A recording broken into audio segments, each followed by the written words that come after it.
Hey, this is Chris with Rekkid Talk, and so this week I'm going to do something that could potentially be a little bit provocative, potentially get some of you that are fans of some of these artists a little bit angry. Now, I know lots of people have done like videos before where they've talked about, I only need one album from a particular artist, and we're not going to relive that. Instead, we're going to talk about those bands where you need two albums from that artist, exactly two. And obviously, I'm going to be talking about everybody's going to have a relatively large, in some cases, very large discographies to choose from. And we're going to go from A to Z. So, A, you might be thinking, oh, A is for ABBA. Greatest Hits Volume 1, Greatest Hits Volume 2. Well, actually, I only have Greatest Hits Volume 1. And of course, Richard McCook would let us know that you need the ABBA studio album, so it's not ABBA. I'm going to suggest for my A, it's going to be AC/DC. So, of course, one of the AC/DC albums you need is something with Bon Scott in it, and I'm going to suggest Dirty Deeds Done Dirt Cheap. And then, of course, you're going to need something with after Bon Scott, and you might as well just get Back in Black, because, I mean, do you really need Fly on the Wall? Do you really need anything they did after Back in Black? No, you don't. I lived with a guy in college who had everything AC/DC ever made.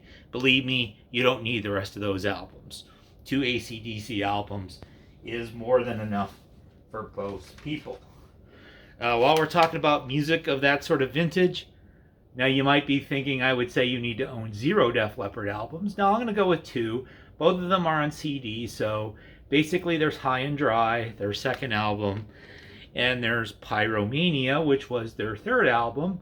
Even the Pyromania is starting to get a little bit too slick with the Mutt Lange production. But you should just tell yourselves that, hey, this was they were on the poppy side of a new album band. And then they broke up after Pyromania and never made another album. Just tell yourself that. Next one, I'm going to be exceedingly provocative. And so we got this fellow right here. He's more of a poet than a musician. So this is Blonde on Blonde and Blood on the Tracks. And of course, I'm actually being pretty flippant with that suggestion. Those happen to be the only two studio albums Bob Dylan I own. I have a greatest hits comp as well. I've never been much of a Dylan collector, but I realize that if you're going to be serious into Dylan, you're going to need a lot more than 2 albums. So I'm being a little bit funny there. Then Metallica. So Metallica, you just need 2 albums from. One of them should be Ride the Lightning, and the other one should be Master of Puppets. And again, similar to Def Leppard, you should just pretend that after Master of Puppets, Metallica made no more albums. And you can see I'm very proud of my Walmart exclusive in Battery Brick Red here. And so, there you go.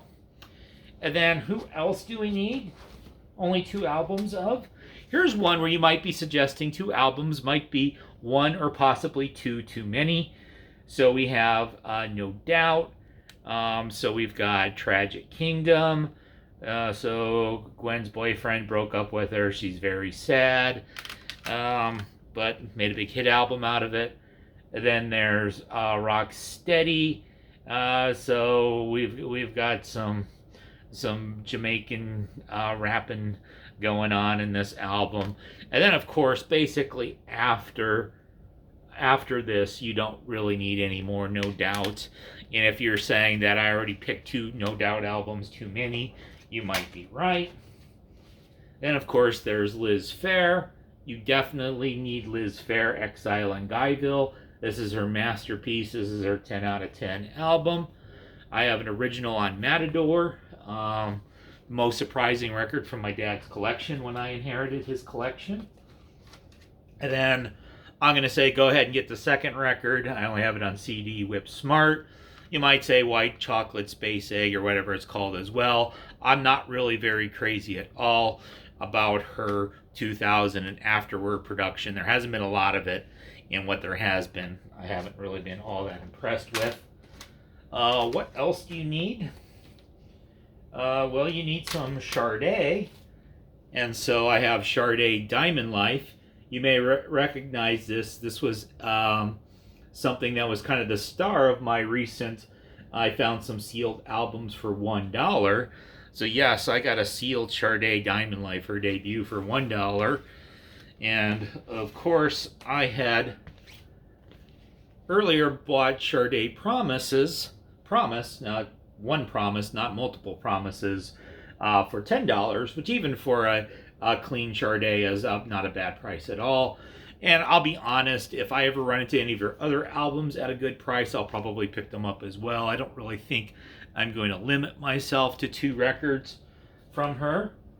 Then, of course, you've got bands that have a fairly concise 5 album.